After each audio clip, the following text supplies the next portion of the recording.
अस्सलाम वालेकुम नाज़रीन, प्रोग्राम माशी मसाइल के साथ मैं हूं आपका होस्ट तारिक खान जावेद। आज हम बात करेंगे यूरोप में स्लो डाउन के बारे में। What are the causes of slow down in Europe. और इस सिलसिले में बात करने के लिए मैंने दो बड़े पैनलिस्ट को बुलाया है। आइए मैं पहले उनका तारुफ कराता हूँ। सबसे पहले हमारे साथ मौजूद हैं फयाज़ अहमद शेख साहब, जो एक इंडस्ट्रियलिस्ट हैं और डाइंग इंडस्ट्री से इनका ताल्लुक़ है। इनका यूरोपियन कस्टमर से बहुत ज़्यादा इंटरेक्शन रहता है, ख़ुद ये बहुत विज़िट करते रहते हैं, इसलिए इस मौजू पे उनकी खासी नॉलेज है। इनके साथ तशरीफ़ रखते हैं अनवार खान साहब, जो कि OPIF के जनरल सेक्रेटरी भी हैं, एक IT स्पेशलिस्ट हैं और कुछ दिन पहले तक ये नॉर्वे में रहा करते थे। फयाज़ साहब, आप लोगों की इजाज़त से मैं थोड़ी सी अपनी ऑब्जर्वेशन देता हूँ जो मैंने इस टॉपिक पे स्टडी की है। एज ए बैंकर जो मैं जानता हूँ थोड़ा बताता हूँ, फिर आप लोगों से बात करता हूँ। जहाँ तक हमने रिसर्च की है, अभी जो यूरोप में क्राइसिस है, वैसे तो वहाँ और प्रॉब्लम्स लॉन्ग टर्म हैं कि वहाँ की कॉस्ट बढ़ चुकी है, एजिंग पॉपुलेशन है, लेकिन अभी जो रीसेंट क्राइसिस वहाँ आया है, जिसमें ख़ास तौर से साउदर्न यूरोप के मुल्क बहुत ज़्यादा सफ़र कर रहे हैं, उसका ताल्लुक अमेरिका में बैंकिंग क्राइसिस से है। जब ये अमेरिका में अराउंड सितंबर 2008 1 by 1 बैंक्स और इंश्योरेंस कंपनी गिरना शुरू हुए, जब अंदाज़ा हुआ कि कितनी बड़ी तादाद में हाउसिंग लोन्स जो हैं ख़राब हो गए हैं। और हाउसिंग लोन एक बहुत बड़ी इंडस्ट्री अमेरिका की है, तकरीबन $11 बिलियन पूरी दुनिया के पैसे उसमें लगे हुए हैं। और जब एक एस्टिमेट आना शुरू हुई कि 2 बिलियन 3 बिलियन 4 बिलियन का लॉस है, सॉरी ट्रिलियन का लॉस है, बिलियन नहीं ट्रिलियन, यानी 4,000 बिलियन का लॉस है, तब American insurance company, city bank, American bank, ये सारे बंद होना शुरू हो गए और अमेरिका के गवर्नमेंट के पैसे पे अब वो चल रही है, एक इन ए वे नेशनलाइज हो गई। वही क्राइसिस फिर बढ़ते बढ़ते यूरोप पे आया। तो यूरोपियन बैंक्स बनना शुरू हो गए और उसका एक नतीजा ये हुआ नेशनलाइजेशन के बाद कि एक ज़ाहिर है हॉल्ट आ गई। सवाल पूछा गया कि भाई आपने ऐसे बैंक कैसे चलाया कि बैंक आपका ख़त्म हो गया इक्विटी। तो गवर्नमेंट ने सवालात शुरू किए, जवाबात शुरू किए, तो एक नतीजा ये हुआ कि क्रेडिट कार्ड के बेसिस पे जो बहुत ज़्यादा लेंडिंग हुआ करती थी वो तकरीबन रुक गई या बहुत स्लो डाउन हो गई। यूरोप में जो टूरिज्म इंडस्ट्री खासतौर से साउथ में चल रही थी, वो mainly driven by credit card थी। कोई भी अमेरिकन नॉर्दर्न यूरोपियन उठ के चला जाता था, भाई कार्ड तो पड़ा हुआ है, चलो 20 दिन पुर्तगाल में गुजारते हैं, क्रेडिट कार्ड से पेमेंट कर दी, वो किस्तों में दे रहा है, उसको परवाह नहीं थी।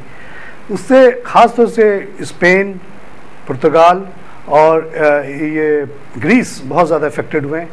ग्रीस और पुर्तगाल ऑलरेडी IMF के इसमें जा चुका प्रोग्राम है, because they can not meet their payments. वहाँ मैसिव इन्वेस्टमेंट हुई थी होटलों में और यॉट ये और ये वगैरह बनाने पे। अब जब टूरिस्ट नहीं आ रहे तो जाहिर है उनके रीपे इनका प्रॉब्लम आ गया है। और अब जो है इन मुल्कों में, इस ग्रीस में, इटली में, स्पेन में 10% तक अनएम्प्लॉयमेंट है। और विद इन दिस अनएम्प्लॉयमेंट जो एशियन मुल्क के लोग हैं, जैसे पाकिस्तानी वगैरह, उनके बारे में कहते हैं उनके इलाकों में 80% तक अनएम्प्लॉयमेंट है, जो लोग अभी देख के आए हैं। तो ये है एक बैकग्राउंड जो अभी रीसेंट है, लेकिन आप तो बहुत पुराने यूरोप जाते रहे हैं, आप थोड़ा सा और उसके पीछे हिस्टोरिकल बैकग्राउंड भी बताना पसंद करेंगे कि ये क्राइसिस से पहले भी वहाँ क्या वजूहात थी कि जिसकी वजह से यूरोप में वो चमक नहीं रही जो 1947 में थी। मिसाल के तौर पे इंग्लैंड जो था वो इंग्लैंड ग्रेट ब्रिटेन नहीं रहा, फ्रांस वो नहीं रहा, हॉलैंड वो नहीं रहा। क्या वजूहात हैं? क्या ये जो इनकी मार्केट्स थी, जो कॉलोनियल मार्केट्स थी, ख़त्म होने की वजह से हो रहा है या और भी बड़े फैक्टर्स हैं? जी, बहुत अच्छा तबसरा किया आपने तारिक साहब, और आपका मतलब आपने काफ़ी सारी चीज़ें तो बता दी हैं। अच्छा, मैं समझता हूँ जो रीसेंट क्राइसिस है या रीसेंट स्लो डाउन है यूरोप में, इसका ओरिजिन जो है वो अमेरिका है। जी। अच्छा, अमेरिका में जो सबसे बड़ा इसका जो फैक्टर है, बहुत से फैक्टर्स के अलावा एक सबसे बड़ा फैक्टर है कि हेजिंग बिजनेस जो है ना न्यूयॉर्क में, वो इतना ज़्यादा था कि न्यूयॉर्क की, अमेरिका की पूरी टोटल स्टॉक जो वैल्यू थी उसका 30 टाइम्स जो हेजिंग बिजनेस होता था। अच्छा, उसको इतना टोटल कर ले से उन्होंने 30 टाइम्स फैलाया हुआ था। हाँ, तो फ्यूचर बिजनेस जब होता है, फ्यूचर ट्रांजैक्शन जब होती हैं तो उसके अंदर स्पेकुलेशन होती है अच्छा, वो जब वो बेसिकली ओरिजिन है जब वो कोलैप्स हुआ और उसकी बहुत सी वजूहत हैं। उसमें इंश्योरेंस भी थे, फिर इंश्योरेंस कंपनी जो है वो फर्दर इंश्योरेंस कर लेती हैं, फिर बैंक्स को वो इंश्योर करती हैं, फिर बैंक आगे जो है वो फाइनेंस करते हैं। तो एक पूरी जो ट्रेल है ना, जब वो एक शुरू में गिरती है ना तो एकदम सारी की सारी आखिर तक ना उसका असर आता है। तो इसका असर ना, चूंकि अमेरिका एक बहुत बड़ा इकोनॉमिक पावर है तो उसका इन्फ्लुएंस भी इकोनॉमिकली पूरी दुनिया पे बहुत है, और उसका यूरोप पे भी बहुत उसका असर है, क्योंकि यूरोप का बहुत बड़ा इन्वेस्टमेंट जो है ना वो अमेरिका के अंदर है। जापान का भी बहुत इन्वेस्टमेंट है, अरबों का पूरा अरबों का है। जिस बैंक में फैज साहब काम करता था, मेरे कंटिन्यूअस प्रोटेस्ट के बावजूद हमारे बैंक का 40% asset American real estate market में लगा हुआ था, which was completely against common sense या एक नॉर्मल जो हमारे क्रेडिट के जो कैनन्स ऑफ डिसिप्लिन होते हैं। लेकिन आर्गुमेंट ये होती थी कि भाई 11 ट्रिलियन की कोई दुनिया में मार्केट बता दो, ये जो अगर हम 10 बिलियन या 15 बिलियन हमने जो लगाया हुआ है, ये अगर हम वहाँ ना लगाए तो कहाँ लगाए। अच्छा, उसकी सेकेंडरी मार्केट भी डेवलप हो गई थी, वही जो आप डेरिवेटिव की बात कर रहे हैं। आखिर में ये हुआ कि जैसे हम लोगों ने इनिशियली जो पैसे लगाए थे तो हमें पता था कि chunk of California is owned by Saudi British bank. तो एक डायरेक्ट ये था कि ये ज़मीन, ये घर है, ये हम उसके मालिक हैं, हमने पैसे दिए हैं, वी ओन दिस। बाद में जैसा आपने कहा ना कि उसके वो डेरिवेटिव बनते चले गए, वो घर किसका है किसी को बाद में पता ही नहीं चला कि वो कहाँ से कहाँ जाता रहा। ब्रिटिश बैंक ने उसको आगे बेचा, उसने उसको आगे बेचा, उसने उसका रिस्क सिर्फ रिस्क बाई कर लेते थे कि अगर ये 10% गिरता तो मैं लूंगा, 10% बढ़ेगा तो वो मेरा होगा। तो उस बेसिस पे मल्टीपल होते होते तो अब जैसे यूरोप का स्लो डाउन आपने कहा, तो इसकी मैं इस तरह मिसाल आपको दे सकता हूँ कि जैसे एक मानसून होता है, जैसे हमारा मानसून आया तो इसका जो ओरिजिन है वो बे ऑफ बंगाल है। वहां पर जितना बड़ा मानसून होता है वो ऊपर आता है और वो मूव करता करता है इंडिया के ऊपर से होता हुआ कैलकाटा पे, दिल्ली पे, बॉम्बे से होता होता कराची, पाकिस्तान तक ये सब आता है, और आगे जाके वो उसका प्रेशर जो है ना वो कम होता चला जाता है। तो वो मानसून जितना स्ट्रांग होता है उतना उसका इम्पैक्ट जो होता है बारिशों का और तूफानों का और सैलाबों का इम्पैक्ट वो सारा पड़ता है। तो अब वो मानसून अगर वीक होगा तो वो सारे पे उसका असर आएगा। तो जो यूरोप में जो उसका असर आया है, तो जो मानसून हेजिंग बिजनेस में या न्यूयॉर्क में या अमेरिका के दूसरे जो भी स्टॉक एक्सचेंज है उसमें जब वो वहाँ से जो मानसून आया और वहाँ से जो उसकी जो कमजोरियाँ पैदा हुई तो वो चलते चलते मूव करते करते पूरी दुनिया तक आ गया और उसने यूरोप को अमेरिका के बाद सबसे ज़्यादा मुतासिर किया। भैया साहब, ये जो आपने बहुत अच्छी मिसाल दी है, ये खास तौर से जो बैंकिंग इंडस्ट्री तो एक दूसरे से इतने ज़्यादा रिलेटेड है। आप इमेजिन करें, मैं तो वो बैंक छोड़ के आ गया हूँ, मैं ये बड़ी हैप्पी है। अगर मैं उसी बैंक में होता और मेरा 40% एसेट अमेरिका में डाउटफुल हो जाता तो मेरी क्या हासिल, मुझे तो उल्टा लटका देते हो, कहते इसको तो बांध दो कि भाई ये गधे के बच्चा, इसको क्यों नहीं ये नज़र आया कि ये चीज़ जो है गलत हो सकती है। 40% इज लॉट ऑफ मनी। तो इसी तरह तमाम कोरियन बैंक्स जिनके पास एक्स्ट्रा लिक्विडिटी है, तमाम जैपनीज बैंक, तमाम अरब बैंक्स, तमाम यूरोपियन बैंक जिसके पास भी एक्स्ट्रा लिक्विडिटी थी, उसने सबसे safest market, because it was backed by asset. जी। एक तो होता ना कि आपने हवाई कर दी, यहाँ पता चला कि आपने अगर $1 लाख दिया है तो उसके पीछे 1.5 लाख का घर भी है। जी। और आइडिया अजम्पशन यही था कि ये 1.5 लाख का घर 1.5 लाख ही घर रहेगा, जब वो कोलेटरल होता है तो गिरेगा नहीं, तो आगे चलता है। लेकिन इत्तेफाक से वो गिरा तो वो 1 लाख आपका डेट है, पता चला वो 70,000 50,000 का हो गया, वहाँ पे क्राइसिस आ गई। तो ये पूरे दुनिया के बैंकों को इफेक्ट किया। और मैं तो अभी तक ये समझता हूँ कि ये 4,000 billion is lot and lot of money. आम बैंकों के कैपिटल होते ही कितना है। तो जब ये सही मानों में इसका इम्पैक्ट सामने आएगा और कैलकुलेशन होगी और सेंट्रल बैंक्स और ऑडिटर्स फोर्स करेंगे अपने बैंकों के रियल वैल्यू पे उसको एडजस्ट करें, तो I believe lots and lots of middle eastern banks will close. दूसरी जो वजह है इसके अलावा, दूसरी जो यूरोप के हवाले से कि उनकी पॉपुलेशन की तो ग्रोथ है नहीं। अच्छा, ये बड़ी फंडामेंटल बात है। उनकी पॉपुलेशन की ग्रोथ नहीं है तो उनके यहाँ बच्चे भी बहुत कम है। उनकी फैमिली प्लानिंग उन्होंने सेकेंड वर्ल्ड वॉर के बाद स्पेशली इतनी मैसिव तरीके से की कि उनकी जो ना जो फ्रेश ब्लड है वो वहाँ पर ना बहुत कम है। और लोगों की जो एजेस है ना वो बहुत ऊपर चले गए, 60 साल, 70 साल, 65 साल, 70 साल के एवरेज वहाँ पर जो है एज है। अब जो काम करने के लिए जो यंग लोग होते हैं वो ज़्यादा बेहतर काम करते हैं, वो रियल पावर भी होते हैं। और कंजम्पशन के लिहाज से भी अगर देखा जाए तो कंज्यूमिंग सारी जितनी भी कंजम्पशन होती है वो सारे यंग लोगों में होती है, बच्चों में होती है। देखा ना, एक बच्चा हर 4 महीने बाद उसको नया ड्रेस चाहिए, उसको हर 4 महीने बाद 3 महीने बाद उसको नया जूता चाहिए, उसको स्कूल जाना है, फिर वो उसके बाद साइकिल भी खरीदेगा तो वो ये कि वो गाड़ी खरीद ली तो नेचुरल ग्रोथ जो कि हमारा जो जैसे कहते हैं ना डेमोग्राफिकल जो चेंज आया है ना उसमें, तो वो उसकी वजह से यूरोप में एक तो बहुत बड़ा है, उसमें वर्कर उनको मिलते नहीं, यंग वर्कर नहीं मिलते। तो एक तो वजह ये, फिर वो जो क्रेडिट कार्ड का आपने बताया वो एक बहुत बड़ी चीज़ थी। और देखें ना, अगर आप मिसाल के तौर पे एक इंडस्ट्री जो हम लोगों के लिए आपकी इंडस्ट्री बेसिकली है कि ये हिस्टोरिकल फैक्ट है कि अजीब व गरीब फैक्ट है लेकिन फैक्ट है। अगर किसी को डाउट हो तो ये कैम्ब्रिज इकोनॉमिक हिस्ट्री पढ़ी हुई, इसको जाके पढ़ ले। वो ये है कि जब अंग्रेज़ों का अमल दखल इंडिया में हुआ, बैटल ऑफ प्लासी को आप अगर ले लें एक यार्ड स्टिक जहाँ से फिजिकली दे बिकेम पावरफुल, ये 1757 की बात है। उसके बाद जैसे जैसे जहाँ जहाँ उनका रूल होता गया वहाँ पे उन्होंने एक पॉलिसी बनाई कि इंडिया की जो लोकल वीविंग इंडस्ट्री है, स्पिनिंग इंडस्ट्री है, जो कि बेसिकली घरों में हुआ करती है, उसको क्लोज किया जाए और सारा रॉ मटेरियल उठा के इंग्लैंड ले जाया जाए। वहाँ उन्होंने लूम, मशीन लूम बना लिए और वहाँ वो धागा भी बनने लगा, कपड़ा भी बनने लगा। एक मैसिव इंडस्ट्री उठ के चली गई which created lot of jobs for them at the cost of Indians. ये क्राइसिस अभी भी फिलहाल फिर से चल रहा है। तो वहाँ एक इंडस्ट्री आर्टिफिशियली इम्प्लांट हुई और मार्गरेट थैचर जब आई है 1980 में, तो उसने कहा ये क्या हमाकत हो रही है, ये लेबर इंटेंसिव इंडस्ट्री जिस rightfully belongs to labour high population countries, cheap labour countries like India और पाकिस्तान, वही इंग्लैंड में कैसे चल रही है, उसको बंद करो। उसने बंद करवाया। तो इतने साल तक एक अननेचुरल चीज़ चली।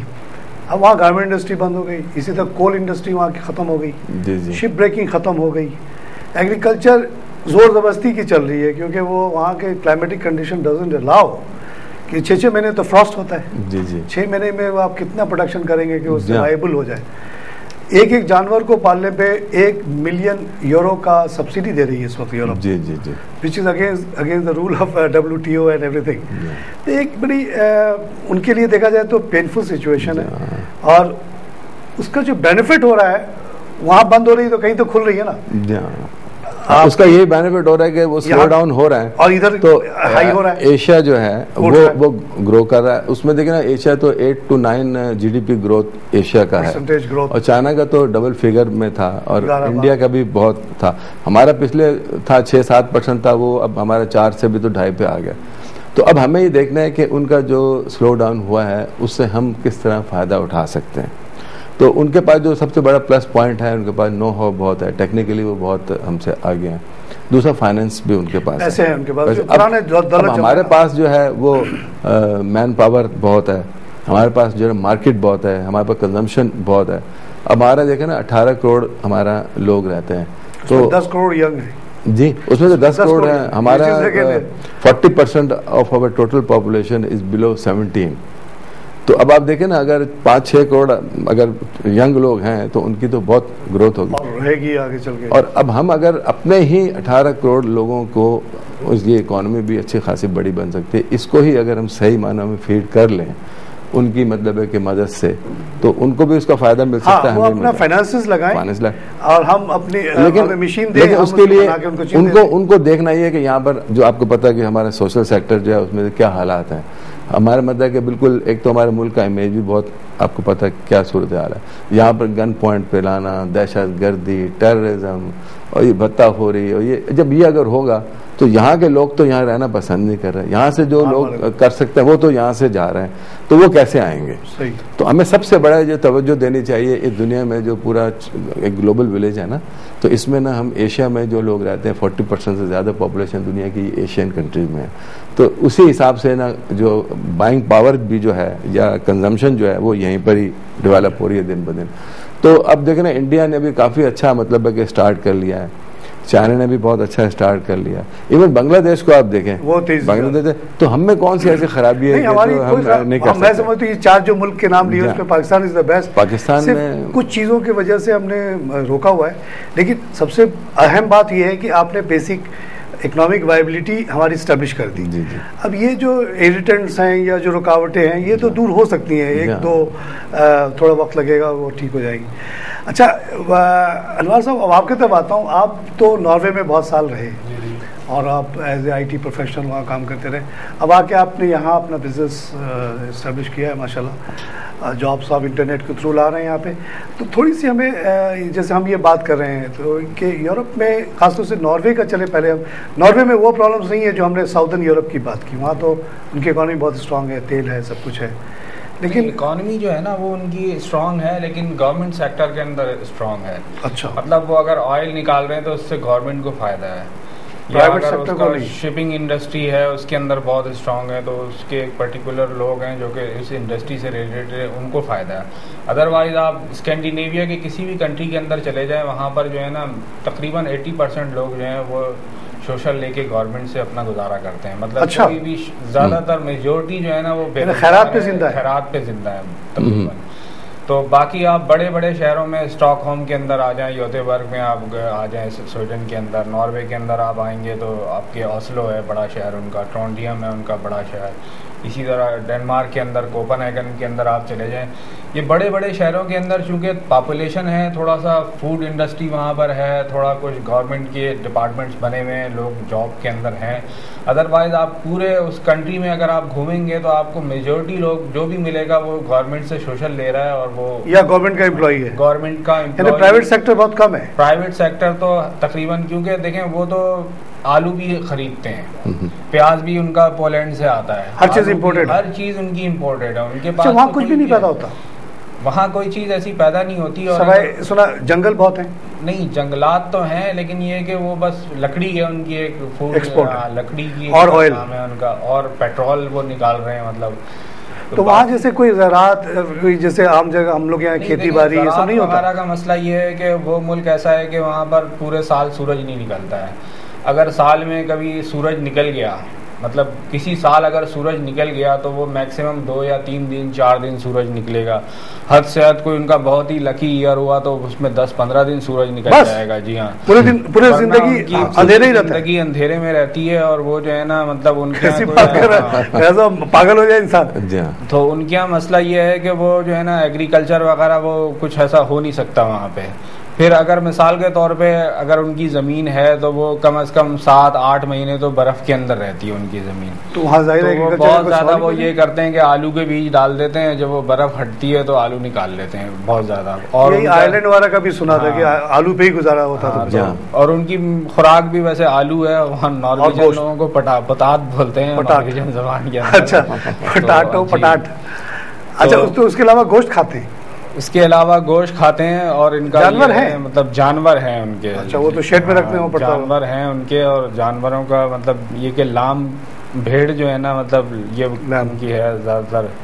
बाकी ये है कि मतलब वहाँ कोई बिजनेस, कोई जॉब, इस तरह की कोई चीज़ नहीं है। और मैं तो मतलब ख़ास तौर पे इस प्रोग्राम में ये बोलने आया हूँ कि जो हमारे नौजवान नस्ल के जहन में एक कॉन्सेप्ट बना हुआ है कि यूरोप में जाके कमाना है पैसे।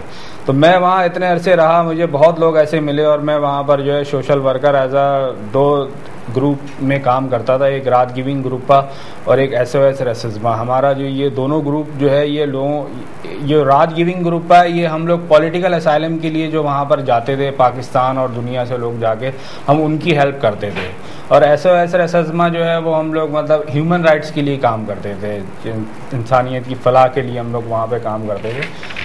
तो बात यह है कि वहाँ पाकिस्तान से लोग आते थे और जो है ना अपनी बहन के जेवर बेच के, अपनी ज़मीन, बची कुची ज़मीनें बेच के वहाँ पर आते थे नौकरी के लिए, काम के लिए। और काम वहाँ पर है ही नहीं। इसी तरह ये स्पेन, पुर्तगाल के अंदर ये लोग जाते हैं। पुर्तगाल में ये लोग जाते हैं यूक्राइन में क्या करते हैं कि वहाँ से सब्ज़ी आती है, यूरोप के डिफरेंट कंट्री के अंदर वहाँ से सब्ज़ी जाती है, तो ये कंटेनरों में घुस जाते हैं। जब ये कंटेनर आता है यूरोपियन कंट्री के अंदर एंटर होता है, ये उसको करंट मारते हैं, क्योंकि सब्जी है, ये तो यही बोलते हैं सब्जी है, लेकिन उसके अंदर इंसान की स्मगलिंग हो रही होती है, उसको करंट मारते हैं, लोग मर जाते हैं उसके। लोग ऐसे ऐसे सेक्रीफाइस करके वहाँ पर आते हैं। जब वहाँ पर आते हैं तो जॉब्स नहीं होती, फिर धाड़े मार मार के रो रहे होते हैं कि भाई जो है मैं अपने घर कैसे जाऊँ, मैं तो घर भी नहीं जा सकता, मैं तो सब कुछ बेच कर यहाँ पर आ गया हूँ मैं। तो वहाँ बड़ी अजीबोगरीब सिचुएशन है, जॉब वगैरह। बताता हूँ फैज़ साहब, मेरे अपने ही कंपनी का एक स्टाफ बहुत उसको शौक था यूरोप जाने का। अभी उसने मेरे ही वीज़े पे इटली गया, वो इटली से इटली में उसको कोई जॉब नहीं मिली। इटली तो हालांकि इंडस्ट्रियल कंट्री है, वहाँ तो फियाट और डिज़ाइनिंग और फैशन वगैरह है, एक नॉर्मल कंट्री है। वहाँ जॉब नहीं मिली तो उसने सोचा चलो पुर्तगाल, स्पेन जाता हूँ। स्पेन गया, वहाँ जॉब नहीं मिली। पुर्तगाल गया, वहाँ जॉब नहीं मिली। और बता ये रहा है कि वही जो अनवार कह रहे हैं कि ऐसे हालात वहाँ पे हैं कि आपको पता है कि officially these countries are suffering 10% unemployment. अब अमेरिका भी 10% अनएम्प्लॉयमेंट पे है। मगर वो बता रहा था कि जाहिर है वो इतने पैसे तो उसके पास नहीं थे कि 5 स्टार होटल में तो ठहरने गया नहीं था वो। ऐसी किसी गेटो में जाके रहा जो पाकिस्तानियों का गेटो था, पाकिस्तानी इंडियन वगैरह। तो वहाँ कह रहा था कि लोग बाज़ाब्ते भूखे मर रहे थे क्योंकि 80% वेर अनएम्प्लॉयड। और जिस एक दो बंदे के पास नौकरी होती थी ना, सब लोग उससे लिपट जाते थे सुबह को, यार हमें भी दे दे कुछ खाने के, दे खिला दो कुछ। तो कह रहा था इतने बुरे कंडीशन, कह रहा है कि यहाँ की कोई भी कच्ची आबादी इतनी बुरी हालत में नहीं है। यहाँ तो सैलानी उलानी खाना खिला रहे हैं ना, वहाँ कोई खिलाने वाला नहीं था।